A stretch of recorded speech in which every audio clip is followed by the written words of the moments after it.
एक बार भगवान शिव जी से माता पार्वती साक्षात जगदम्बा आदि शक्ति ने यह प्रश्न किया कि हे परमेश्वर, धर्म, अर्थ, काम और मोक्ष, इन चतुर्वर्गों के आप ही दाता है। साधना से संतुष्ट हो आप ही मनुष्य को सब प्रदान करते हैं। तो हे भगवान, यह बताइए कि आप किस कर्म से, किस व्रत से या किस तपस्या से बहुत प्रसन्न होते हैं, और बासी बेलपत्र शिवलिंग पर चढ़ाना पाप है या पुण्य है, और किन लोगों को बेलपत्र छूना नहीं चाहिए।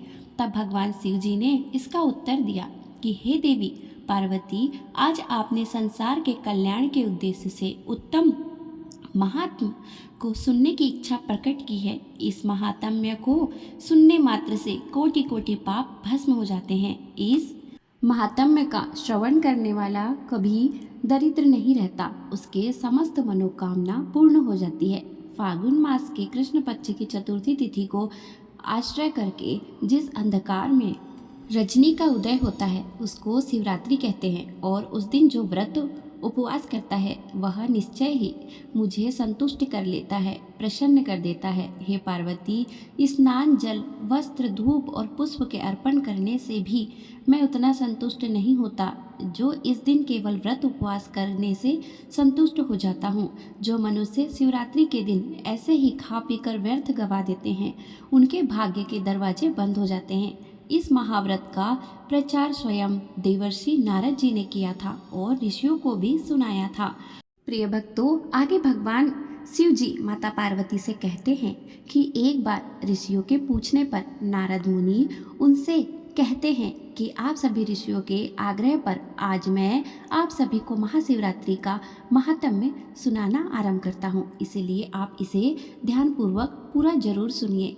फिर समस्त ऋषिगण नारद जी को सुनने लगते हैं। नारद जी कहते हैं कि हे ऋषियों, इस विषय में एक चांडाल की प्राचीन इतिहास मैं सुनाता हूँ जो समस्त पापों को नाश करने वाली है। जो भी स्त्री पुरुष इस प्राचीन कथा का श्रवण करते हैं उसे शिवलिंग को 100 वर्षों तक जल अर्पण करने का पुण्य प्राप्त होता है, और सदा के लिए वह संसार की मोह माया से विरक्त हो सुख प्राप्त कर लेता है। प्राचीन समय में मध्य देश के शिप्रा नदी के किनारे स्वर्णपुरी नामक नगरी में एक ब्राह्मण कन्या रहा करती थी। कन्या का नाम शमनी था। वह सभी लक्षणों से संपन्न थी।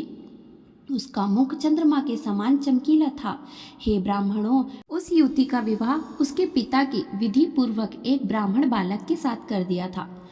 पति को पाकर वह अपनी यौनावस्था में उसके साथ भोग विलास करने लगी, अपने शुभ संस्कारों का पालन करने लगी। एक समय दुर्भाग्य से शमनी का युवा पति ब्राह्मण महारोग से व्याकुल हो गया।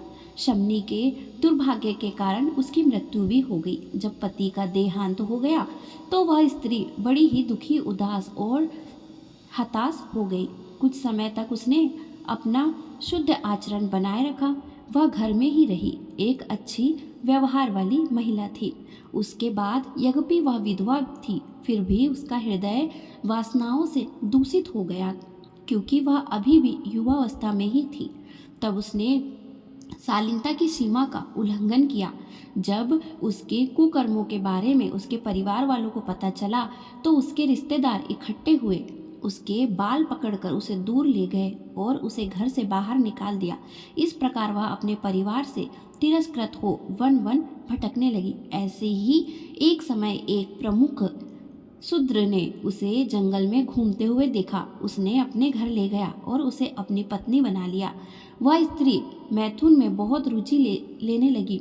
उस शूद्र की देखा देखी वह मांसाहार करने लगी, मंदिरा पीने लगी। उसने उस शूद्र से एक पुत्री भी उत्पन्न की। ऐसे ही समय बीतता रहा और एक बार जब उसका पति कहीं गया था तो समनी नामक दुष्ट स्त्री ने बहुत अधिक मंदिरा पी ली और उसे मांस की तीव्र इच्छा हुई। बाहर उसकी गौशाला में गाय के साथ बकरी और भेड़ भी बंधी हुई थी। शाम हो गई थी और अंधेरे के कारण कुछ भी दिखाई नहीं दे रहा था। फिर वह तलवार लेकर बाहर निकली। नशे में चूर उस मांसाहारी दुष्ट स्त्री ने बिना अधिक विचार किए एक बछड़ी को बकरी समझकर मार डाला। जब वह उसे मरे हुए बछड़े को अपने घर के अंदर ले गई तो उसे पता चला कि यह तो बछड़ा है। भयभीत स्त्री ने अपने पूर्व पुण्य के कारण शिव शिव कह दिया। उसने कुछ देर तक शिव का ध्यान किया, लेकिन मांस की इच्छा ने उसे अभिभूत कर दिया। उसने बछड़े का मांस पकाकर बड़े चाव से खाया। ब्राह्मणों, इस प्रकार बहुत समय व्यतीत हो गया। जब समय व्यतीत हुआ उसके बाद वह एक दिन शमनी मर गई और यम के लोक को चली गई।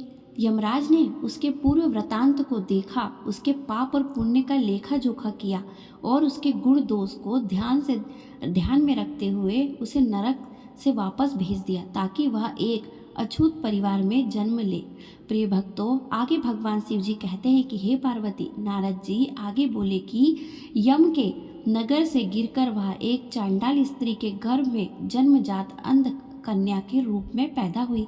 उसका रंग बुझते हुए अंगारों के समान काला था। वह जन्म से ही अंधी थी। बचपन में ही उसके माता पिता की मृत्यु हो गई थी। उसका किसी से विवाह नहीं हुआ था। वह कोढ़ से संक्रमित हो गई थी और पूरी तरह से अपवित्र हो गई थी। भूख से व्याकुल, दुर्लभ, अंधी तथा हाथों में लाठी लेकर घूमती हुई वह किसी तरह पास के चांडाल के अन्न के अवशेषों से अपनी जठार अग्नि को शांत कर रही थी, अर्थात वह चांडाल के जूठन को खाकर अपना पेट भरा करती थी। उसने अपने जीवन का एक बड़ा हिस्सा बड़ी मुश्किल से और कष्ट के साथ बिताया।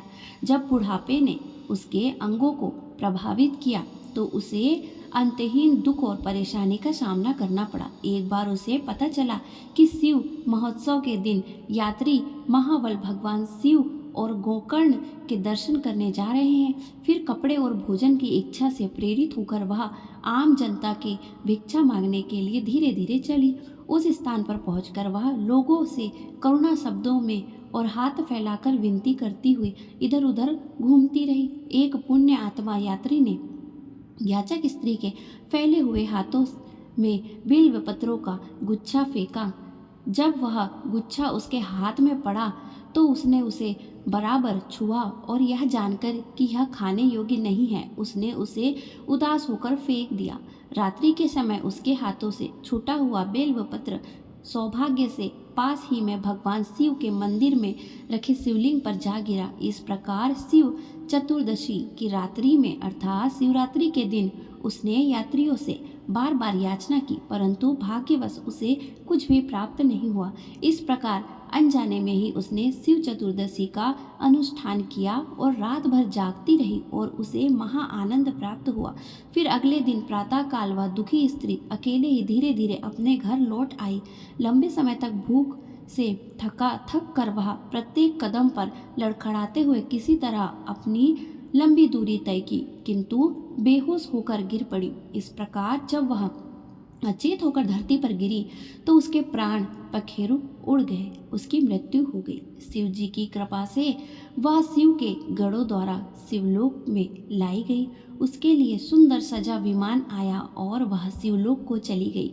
हे ब्राह्मणों, उस पवित्र स्त्री ने आरंभ में अनजाने में ही शिव का नाम लिया था, इसलिए उसे महापुण्य प्राप्त हुआ, जिससे वह महाशिवरात्रि के दिन महाबल शिव जी के दिव्य धाम को पहुंची। शिव तीर्थ पर गोकर्ण में रात्रि जागरण कर व्रत किया तथा बेल पत्र से शिव प्रतिमा का पूजन किया था। यह अनजाने में किए गए पुण्य कर्म का फल था। महाबल की कृपा से उसे मुक्ति मिली। इस प्रकार महाशिवरात्रि की बड़ी अद्भुत महिमा है, जो पापों को नाश करने वाली तथा तत्काल परम आनंद प्रदान करने वाली है। हे ब्राह्मणों, इस प्रकार मैंने तुमसे उत्तम शिव मूर्ति भगवान शिव जी के महात्म्य कथा का वर्णन किया है। मुनियों, यह सुनो, मैं शिकारी की प्राचीन कथा कहूँगा जो सब पापों को नाश करने वाली है। एक जंगल में गुरुद्रोण नाम का एक शिकारी रहता था। उसका एक बड़ा परिवार था। वह बलवान, निर्दय, क्रूर गतिविधियों में लिप्त था। वह प्रतिदिन जंगल में जाकर हिरणों का शिकार करता था। वह जंगल में वह तरह तरह की चोरियों भी करता था। बचपन से ही उसने कोई शुभ कार्य नहीं किया था। इस प्रकार उस दुष्ट ने वन में बहुत सारा समय बिताया। एक बार शिवरात्रि का दिन था, लेकिन विशाल वन में रहने वाले दुष्ट शिकारी को यह बात पता नहीं थी। इस अवसर पर भूख से व्याकुल उसने माता पिता और पत्नी ने उससे अनुरोध किया कि हे वनवासी, हमें भोजन दो। इस प्रकार से याचना करने पर वह भील तुरंत ही अपना धनुष निकालकर शिकार करने के लिए चला गया। उस दिन उसने दिन भर शिकार की खोज की। उसे ना कोई हिरन दिखा, ना कोई खरगोश। वह दिन भर हाथ में धनुष लेकर घूमता रहा, लेकिन उसे भोजन की प्राप्ति नहीं हुई। और फिर सूर्यास्त का समय हो गया। वह सोचने लगा, आज तो कोई शिकार नहीं मिला। घर में जो बच्चे हैं तथा मेरे माता पिता जो भूख से व्याकुल होकर मेरी राह देख रहे हैं, उनका क्या होगा, उनकी क्या दशा होगी। अतः मुझे कुछ ना कुछ भोजन लेकर ही घर लौटना चाहिए, अन्यथा नहीं। इतना सोचकर वह घूमते घूमते वन के भीतर स्थित एक जलाशय के पास पहुंचा। वह जलाशय के समीप खड़ा होकर सोचने लगा, कोई ना कोई प्राणी पानी पीने के लिए इस तालाब के पास अवश्य आएगा, उसी को मार कर मैं घर ले जाऊंगा। ऐसा निश्चय कर वह लोटे में जल भर के उस तालाब के निकट बेलपत्र के पेड़ पर चढ़ गया और उसी पर बैठकर राह देखने लगा। उसने मन में यही चिंता की थी कि कोई प्राणी पानी के लिए आएगा, कब मैं उसे मारूंगा। उसने शिकार की प्रतीक्षा करते हुए वह भूखा प्यासा पीड़ित हो उसी पेड़ पर बैठा रहा। रात्रि के पहले पहर में उस स्थान पर एक हिरनी आई, जो चकित होकर जोर जोर से चौकड़ी भर रही थी। उस हिरनी को तालाब के पास आया देखकर भील को बड़ा आनंद हुआ। उसने तुरंत ही हिरनी को मारने के लिए अपना धनुष निकाल लिया। ऐसा करते हुए उसके हाथ के धक्के से पास में रखे लोटे से थोड़ा सा जल और कुछ बेलपत्र नीचे गिर पड़े। उस वृक्ष के नीचे एक प्राचीन शिवलिंग था। वह बेलपत्र और उस जल शिवलिंग पर गिर पड़े। जल और बेलपत्र से शिवलिंग पर गिरने से उस भील की पहली पहर की पूजा संपन्न हो गई, जिससे जाने अनजाने में ही उस भील के समस्त पाप तत्काल नष्ट हो गए। पेड़ पर कुछ खटखटाहट की आवाज से वह हिरनी सतर्क हो गई और उसने ऊपर देखा तो पेड़ पर एक भील अपने हाथों में तीर कमान लेकर बैठा हुआ था। उस भील को निशाना लगाते हुए देखते ही वह हिरनी व्याकुल हो गई और उस भील से बोली कि हे व्याध, रुक जाओ, कृपया मेरा शिकार मत करना। उस हिरनी की बात सुनकर वह भील कहने लगा कि हे मृगी, आज मेरे घर के लोग भूखे हैं, इसलिए मैं तुम्हें मारकर उनकी भूख मिटाऊंगा। उस भील के ऐसे वचन सुनकर वह हिरनी अत्यंत दुखी हुई और सोचने लगी, अब मैं क्या करूं, इस भील से खुद ही रक्षा कैसे करूं। ऐसा विचार करके उस हिरनी ने कहा कि हे भील भाई, मेरा मांस खाने से यदि तुम्हारे घर के लोगों की भूख मिटती है तो ठीक है, तुम मेरा शिकार अवश्य कर लेना, किंतु मेरी बातें सुनो। इस समय मेरे सभी बच्चे भूखे हैं, मैं आखिरी बार उनके दर्शन करना चाहती हूँ। मैं अपने बच्चों को अपनी बहन और स्वामी के पास सौंप कर शीघ्र से लौट आऊंगी। हे व्याध, तुम मेरी इस बात को झूठ मत समझना, मैं तुम्हारे पास लौटकर अवश्य आऊंगी। इस पर संयम मत रखना, क्योंकि सत्य पर ही धरती टिकी हुई है, सत्य से ही समुद्र अपनी मर्यादा में स्थित है, इसीलिए मैं सत्य का ही पालन करूंगी। उस हिरन के ऐसे कहने पर भी उस भील ने उसकी बात नहीं मानी और उस पर निशाना लगाया। तब उस हिरनी ने अत्यंत भयभीत होकर पुनः इस प्रकार से कहना आरंभ किया कि हे शिकारी, सुनो, मैं तुम्हारे सामने शपथ खाती हूँ, मैं अवश्य लौटकर आऊंगी। जो पाप ब्राह्मण को वेद बेचने पर लगता है, पति का अपमान करने वाली तथा व्यभिचार करने वाली स्त्री को जो पाप लगता है, किए हुए उपकार को ना मानने वालों को जो पाप लगता है, भगवान शंकर की पूजा ना करने वालों को, दूसरों के साथ धोखा करने वालों को, छल करने वालों को, विश्वासघात करने वालों को जो पाप लगता है, वही पाप मुझे लगेगा यदि मैं लौटकर नहीं आई तो। इस प्रकार से अनेक शपथ खाकर वह हिरनी चुप हो गई। उस हिरनी के ऐसे वचन सुनकर उस शिकारी को उस पर विश्वास हो गया और वह कहने लगा कि हे मृगी, ठीक है, अब तुम अपने बच्चों से मिलने के लिए जाओ और जल्दी लौटकर वापस आओ। फिर वह हिरनी से बड़े हर्ष के साथ पानी पीकर अपने बच्चों से मिलने के लिए चली गई। इतने में ही रात का पहला प्रहर भील के द्वारा जागते हुए बीत गया। फिर अचानक इस स्थान पर एक हिरनी की बहन उसे खोजते हुए उस तालाब के पास आई। उसे देखते ही उस भील ने तुरंत अपना धनुष निकालकर और उस हिरनी बहन को निशाना बनाया। ऐसा करते ही फिर से पहले की तरह ही बेलपत्र और जल नीचे स्थित शिवलिंग पर जा गिरा। उस भील के द्वारा दूसरे पहर की भी पूजा संपन्न हो गई। फिर पेड़ के ऊपर से आवाज आती है। उस हिरनी की बहन ने ऊपर देखा तो वह भील बैठा हुआ था। उसे देखते ही वह हिरनी बहन बोली कि हे शिकारी, मेरी बात सुनो। धन्य हूँ, मेरा जीवन सफल हो गया, क्योंकि मेरे इस शरीर को खाने से किसी की तृप्ति हो रही है। परंतु तुम मुझे अभी मत मारो। घर पर मेरे छोटे छोटे बच्चे हैं, इसीलिए तुम मुझे एक बार जाने दो। मैं अपने बच्चों को अपने स्वामी और बहन के पास सौंप कर तुरंत लौट आऊंगी। फिर वह भील कहने लगा, मुझे तुम्हारी बात पर विश्वास नहीं, तेरा शिकार अवश्य करूंगा। पहले ही मैं एक शिकार को खो चुका हूँ।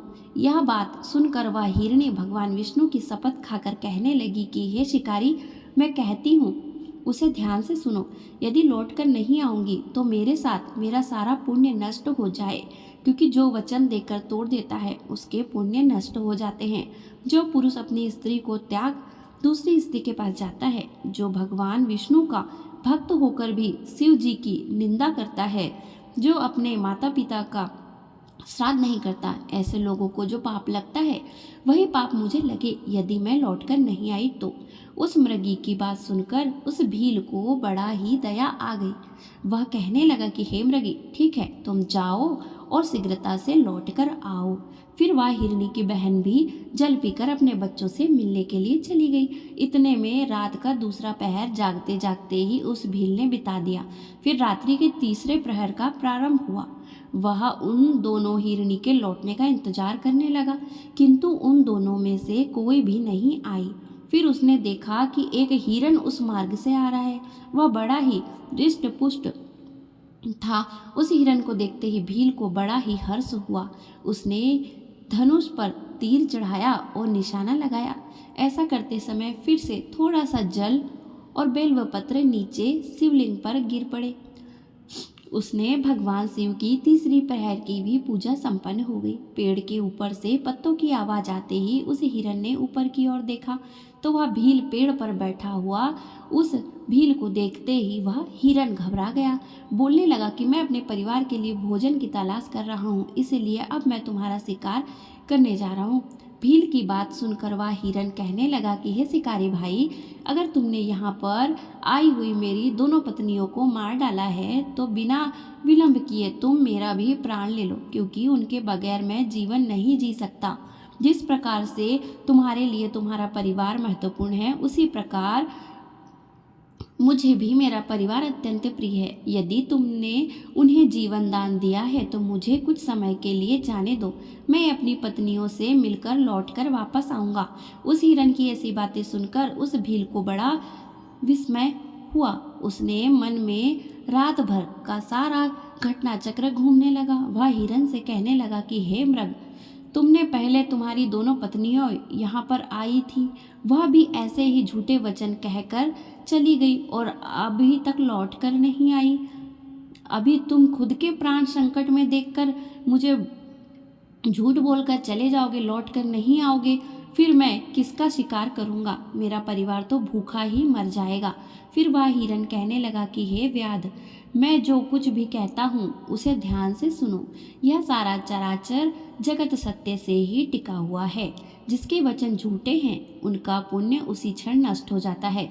इसलिए हे भील, तुम मेरी प्रार्थना सुनो। शिवरात्रि में तथा मैथुन करने से जो पाप लगता है, झूठी गवाही देने से जो पाप लगता है, दूसरे का धन हड़पने से जो पाप लगता है, वही पाप मुझे लगे यदि मैं लौटकर नहीं आऊं।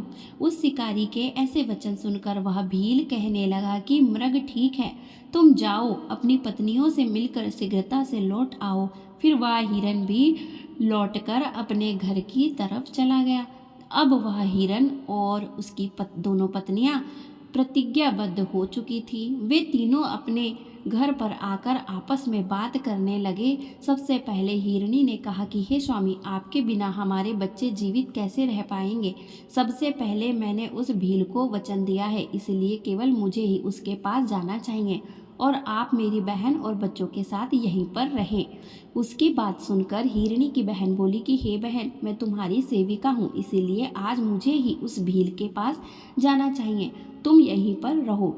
उन दोनों की बात सुनकर हिरन बोला कि हे प्रिय, तुम दोनों ही यहीं पर रुक जाओ और बच्चे का पालन पोषण करो। माता के समान बच्चों की रक्षा और कोई नहीं कर सकता। बच्चों को माता के दूध की आवश्यकता होती है, इसलिए केवल मुझे ही उस भील के पास जाना चाहिए। अपने पति की बात को दोनों हिरणी ने स्वीकार नहीं किया और वे दोनों अपने पति से कहने लगी कि हे स्वामी, पति के बिना स्त्री का जीवन नष्ट हो जाता है, इसलिए हम भी आपके साथ चलते हैं। फिर वे तीनों ही अपने बच्चों को सांत्वना देते हुए पड़ोसियों को सौंपकर उस शिकारी के पास जाने लगते हैं। उन्हें जाते देखकर उनके बच्चे भी उनके पीछे पीछे जाने लगे। वह भील उसी वृक्ष पर उनकी प्रतीक्षा करते हुए बैठा हुआ था। फिर वे सभी हिरन उस स्थान पर पहुंच गए। उन सभी को अपने पास आता हुआ देखकर वह शिकारी बहुत प्रसन्न हुआ। उसने उन सभी को मारने के लिए अपने धनुष पर बाण चढ़ाया। ऐसा करते हुए पुनः थोड़ा सा जल और बेलपत्र शिवलिंग पर गिर पड़े। उससे उस भील के चौथे प्रहर की पूजा भी संपन्न हो गई। चौथे प्रहर की पूजा होते ही उस भील के समस्त पाप भस्म हो गए। जाने अनजाने में ही उसने महाशिवरात्रि का व्रत को पूर्ण कर लिया था। वह दिन भर भूखा प्यासा और रात्रि में चारों पहर की पूजा की, जिससे उसके दुर्लभ ज्ञान प्राप्त हुआ। उसका हृदय पाप से मुक्त हो गया। उसके अंदर भगवत शक्ति का वास हो गया। वह सोचने लगा, यह सभी मृग ज्ञानहीन पशु होने पर भी धन्य, क्योंकि यह सभी अपने शरीर से भी परोपकार में लगे हुए हैं। यह सभी सत्य का पालन करने वाले हैं, किंतु मैं तो महापापी हूँ। प्रतिदिन अनेक प्रकार के पाप करके मैंने अपने परिवार का पालन किया है। अब मेरी क्या गति होगी। मैंने जन्म से लेकर अब तक केवल पाप ही पाप किए हैं। मेरे जीवन पर धिक्कार है। इतना सोचकर वह भील ने अपनी बाढ़ को रोक लिया और कहने लगा कि हे श्रेष्ठ मृगों, मैं तुम्हारी सत्यवाणी से अत्यंत प्रसन्न हूँ, इसलिए अब मैं तुम्हारा शिकार नहीं करूँगा। तुम सभी अपने घर को लौट जाओ। उस भील के द्वारा इतना कहते ही भगवान शिव उन पर तत्काल प्रसन्न हो गए। आगे नारद मुनि ऋषि से कहते हैं कि हे ऋषि, भगवान शिव उसी स्थान पर प्रकट हो गए। उन्होंने बड़े ही प्रेम से उस भील को कहा कि हे भील, मैं तुम्हारे व्रत से प्रसन्न हूँ, अब तुम कोई वर मांग लो। अपने सामने भगवान शिव को देखकर उस भील के हाथ से धनुष गिर गया और वह भगवान शिव को बारंबार प्रणाम करने लगा और कहने लगा कि हे प्रभु, मैं आपके दर्शन से ही धन्य हो गया हूँ, अब मुझे कुछ और नहीं चाहिए। भगवान शिव उस भील से कहने लगे कि हे शिकारी, आज से तुम मृग शवर में जाकर निवास करो और दिव्य भोगों का उपभोग करो। तुम्हारे वंश की वृद्धि होगी, सभी देवता तुम्हारी प्रशंसा करेंगे। फिर एक दिन भगवान श्री राम तुम्हारे घर पर आएंगे और तुमसे मित्रता करेंगे। तुम उनकी सेवा करके दुर्लभ मोक्ष को प्राप्त करोगे। उसी समय वे सभी मृग भगवान शिव का दर्शन करके मृग योनि से मुक्त हो गए और दिव्य देह धारण करके विमान पर बैठकर दिव्य लोक को चले गए। आगे नारद मुनि कहते हैं कि हे ऋषि, स्कंद पुराण में आता है कि महाशिवरात्रि सबसे उत्तम व्रत है। जो जीव इस महाशिवरात्रि में महादेव की पूजा भक्ति पूर्वक नहीं करता, वह हजारों वर्षों तक जन्म चक्रों में घूमता रहता है। वह बार बार जन्म लेता है और बार बार मरता है। सागर सूख जाए, हिमालय अक्षय हो जाए, मंथन पर्वत आदि भी विचलित हो जाए, परंतु शिव व्रत कभी विचलित यानी कि निष्फल नहीं होता। माता पिता भाई बंधु आपका पीछा छोड़ देंगे, यह शरीर आपका पीछा छोड़ देगा, लेकिन महाशिवरात्रि शिव जी का व्रत जन्म जन्मांतर में पीछा नहीं छोड़ेगा। ऐसा वज्रपूर्ण महाशिवरात्रि में प्रथम पहर में दूध द्वारा भगवान का अभिषेक करना चाहिए, दूसरे पहर में दही से भगवान का अभिषेक करना चाहिए और तीसरे प्रहर में घी से भगवान शिव का अभिषेक करना चाहिए। चौथे प्रहर में शहद द्वारा भगवान का अभिषेक करना चाहिए। इस दिन भक्त जो भी व्रत उपवास पुण्य दान तथा जप करेंगे, सब वज्र के समान हो जाएगा, उसका कोई नाश नहीं कर सकता। त्रिभुवन में ऐसा कोई समर्थ नहीं जो शिव पूजन के इस पुण्य को नाश कर दे। मनुष्य के पाप में भी वह सामर्थ्य नहीं बचता कि इसके द्वारा शिवरात्रि के दिन किया हुआ व्रत वह पाप आपकी इस पुण्य को दबा दे। ऐसा अद्भुत पुण्य की प्राप्ति होती है। इसीलिए महाशिवरात्रि के दिन प्रत्येक मनुष्य को निराहार रहकर भगवान शिव के लिए उपासना करनी चाहिए। महाशिवरात्रि व्रत सभी पापों को नाश करने वाला है। इस व्रत के अधिकारी चांडाल तक सभी मनुष्य प्राणी हैं, चाहे नर हो, नारी हो, भूत हो, चाहे प्रेत हो, चाहे चंडाल हो, चाहे पिशाच हो, कोई भी इस व्रत को कर सकता है और अपना कल्याण कर सकता है। शिव जी ने सबसे पहले माता पार्वती को महाशिवरात्रि के बारे में बताया। चाहे सूर्यदेव का उपासक हो, चाहे विष्णु जी का उपासक हो या अन्य किसी देवता का उपासक हो, जो शिवरात्रि का व्रत नहीं करता उसको फल की प्राप्ति नहीं होती है। शिवरात्रि का व्रत सभी के लिए अनिवार्य माना जाता है क्योंकि यह कल्याण करने वाली रात्रि है या महाशिवरात्रि है। तो प्रिय भक्तों, आगे भगवान शिव कहते हैं माता पार्वती से, देवी उमा महाशिवरात्रि का व्रत प्रत्येक मनुष्य को करना चाहिए। महाशिवरात्रि का व्रत भूत पिशाच बेताल नर नारी मनुष्य पशु पक्षी सबके लिए मान्य है। इनमें कोई भी भेदभाव नहीं, चाहे वह चंडाल क्यों ना हो। उसके द्वारा चढ़ाया गया बेलपत्र में सहज स्वीकार करता हूँ। मुझे किसी भी प्राणियों में कोई भेदभाव नहीं, प्रत्येक मनुष्य मेरे लिए एक समान है। इसलिए प्रत्येक मनुष्य को महाशिवरात्रि का व्रत निश्चय ही करना चाहिए। इससे उनका जीवन धन्य धान्य से परिपूर्ण हो जाता है और अंत में भोग और मोक्ष की प्राप्ति होती है। महाशिवरात्रि के दिन निसंकोच प्रत्येक प्राणी को बव को शिवलिंग पर अर्पित करना चाहिए, बेलवपत्र को शिवलिंग पर अर्पित करना चाहिए। इसमें किसी प्रकार का कोई भेदभाव नहीं है। भगवान शिव द्वारा इस प्रकार के वचन सुनकर माता पार्वती अत्यंत ही गदगद हुई। उन्होंने यह महात्म्य अपने सखी जया और विजया को सुनाई और जया और विजया ने बाकी सभी प्राणियों को बताया तथा देवर्षि नारद ने इस महाशिवरात्रि के महात्म्य को लोगों तक पहुंचाया, इसका प्रचार प्रसार किया। इसलिए प्रत्येक मनुष्य को महाशिवरात्रि का व्रत पूर्ण निष्ठा के साथ करना चाहिए और व्रत कथा को श्रवण करके पुण्य अर्जित करना चाहिए। तो प्रिय भक्तगणों, यह थी महाशिवरात्रि की कथा। अगर आपको ये वीडियो पसंद आई हो तो वीडियो को लाइक और चैनल को सब्सक्राइब जरूर कीजिएगा और कमेंट में हर हर महादेव जरूर लिखिएगा।